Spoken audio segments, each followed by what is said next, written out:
to classroom setup part 2.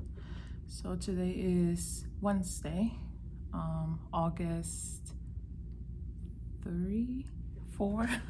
I'm really not sure, but I came in finally. So last week I was planning on finishing everything last week, but they were doing the floors in the hallway, so I couldn't come, and I took that as my little break and started doing other stuff at home.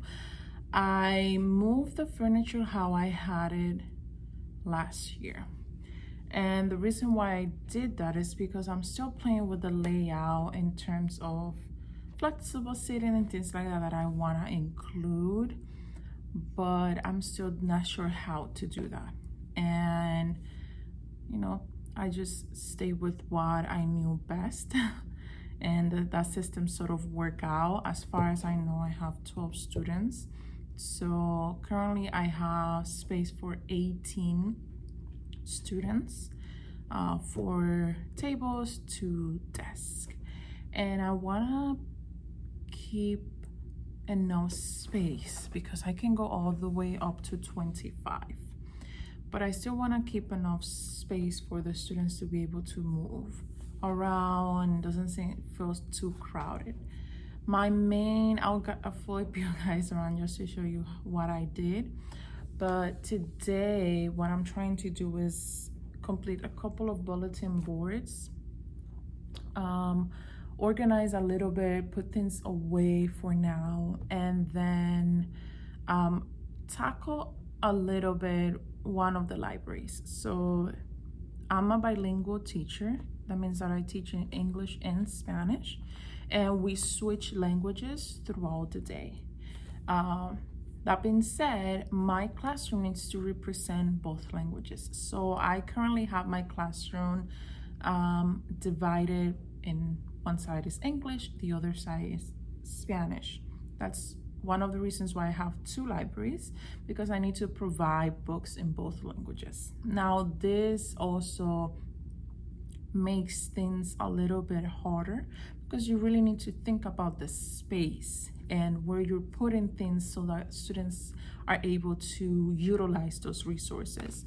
Last year, for example, I had my ABC posters on the back, and to be honest, it was a little hard for my students to really utilize it. It was all the way on the back in the cubbies, and my English posters are in the front because that's where I have my English side. So this year, thinking of putting it in front above of the wood wall. I don't know if I'm gonna have enough space to do that, but I'm gonna try my best, because I think that if they're sitting from their tables, they're able to see the ABC poster better than having to always do this. Obviously the kids that are sitting towards the back, they still need to move their head, but I feel like it's a little bit more accommodating. I don't know. Either way, they can just still do this for Spanish, this for English. So I'm gonna play around. I'm gonna play around with the layout. So right now I'm sitting in my small group table, and this is what you see. I had this table, it was right here, but I moved it here, and this is how I had it last year. I had the tables like this and the desk, and what I was thinking is I was thinking of putting the ABC posters for Spanish here, not there, but like from there to here. I have the English posters there, and currently this is my old Spanish posters. So I don't know, I might just leave it there. I need to change those because we need to use the posters from the new curriculum, but I will see. So like I was saying, as in a bilingual classroom, we need to have, at least in my district, we need to have a separation of languages to make it easier for students. So this side, let me move back, is my English side. So it's in the front, and to be honest, I did that more because of administration. You know, when they come and look, they're looking towards the front. So I'm gonna put my objectives there. And usually what I do is, like, if I'm starting Spanish on my smart board, I will put tiempo de español. And then if it's in English, it's English time. So that is the English side. So it's basically from this wall to this wall.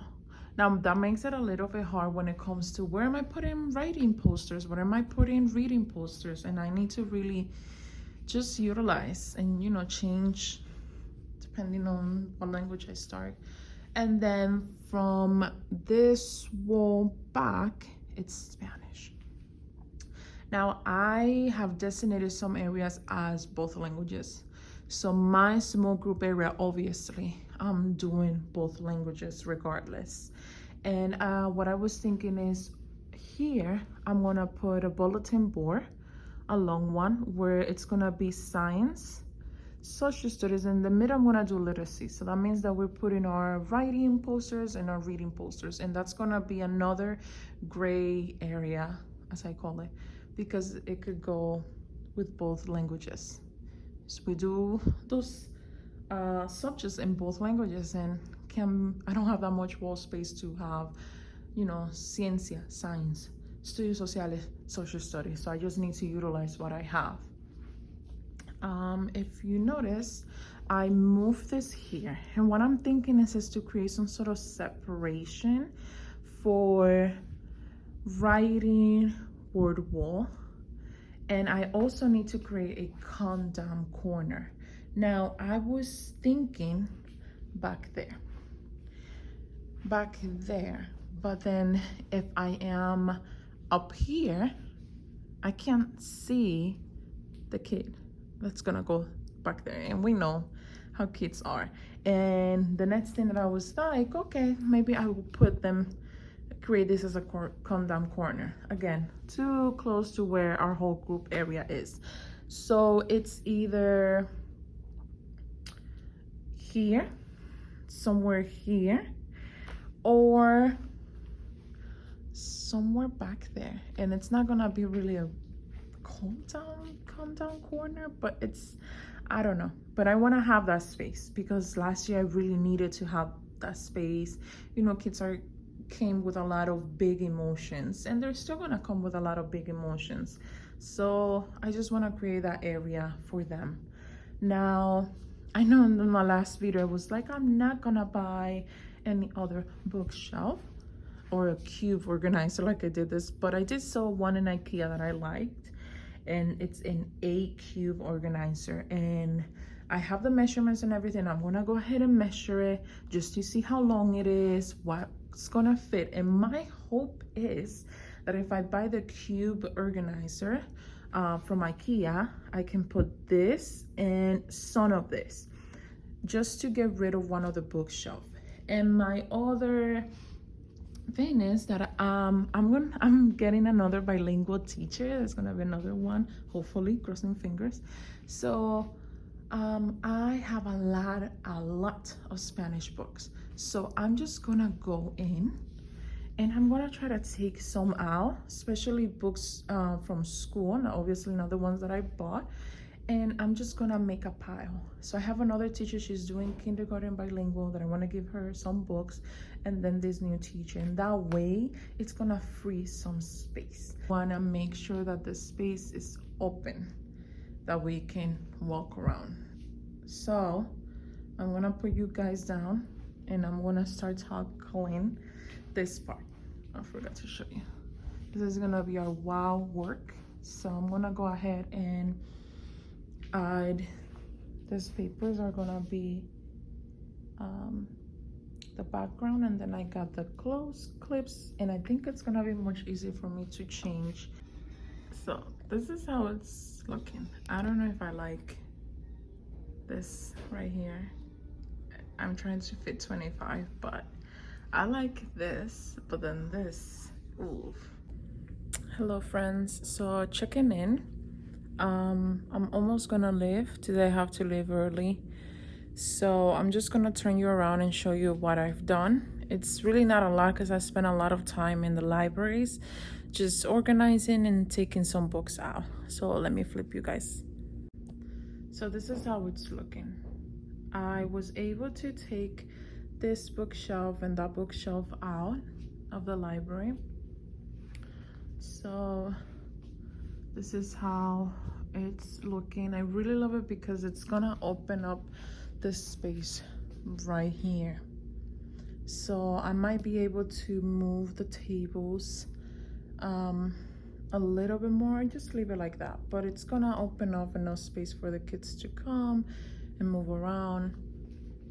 So here's all the books that I was able to take out, and hopefully, you know, it helps the teachers that I'm gonna give it to.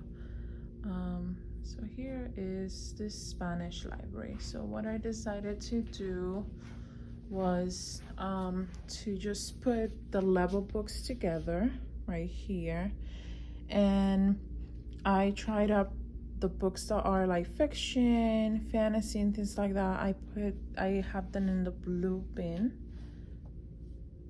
They're here as well. And then the non-fiction books, I have them right here. These are, decided to leave it like that. These are like chapter books and thin books.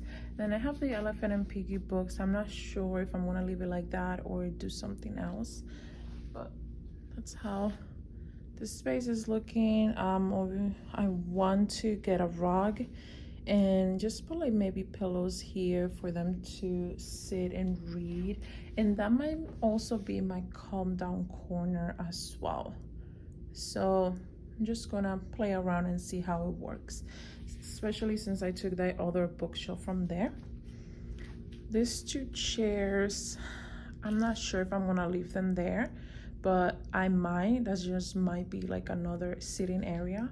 I'm taking these two chairs out of here and I'm buying that lone 4 cube bench for sitting area. So like I said before, I don't really have that much books in the English library. I'm hoping to get more. That's why you see that empty space there, but I put the book buddies there for now. This is how it's looking. And the only other thing that I did was the bulletin board. So I went ahead and I fixed it because I didn't like it, and if I do get 25 students, I'll figure it out somehow. I also went and moved this a little bit just to get an idea. I'm thinking putting the crayons here. This might either be for I originally bought it for the scissors, we'll see. And then this right here, it's gonna be for the writing folder, and I went ahead and put the other one on this side for the English writing folder, and then this one for the Spanish writing folder. Oh, I don't know, I'm just thinking through. I'm thinking this is just gonna be a little writing center, so I'm gonna see how I can play with that. And then here I might just leave this space open for our word work center. So on the back of either this one or both, I'm just gonna put some woodwork activity that they can work here as part of the center. This hasn't changed. I just feel like I keep making more and more mess, but it's coming along. I'm gonna try to tackle a little bit this over there just to clean it up, and that will be it for today.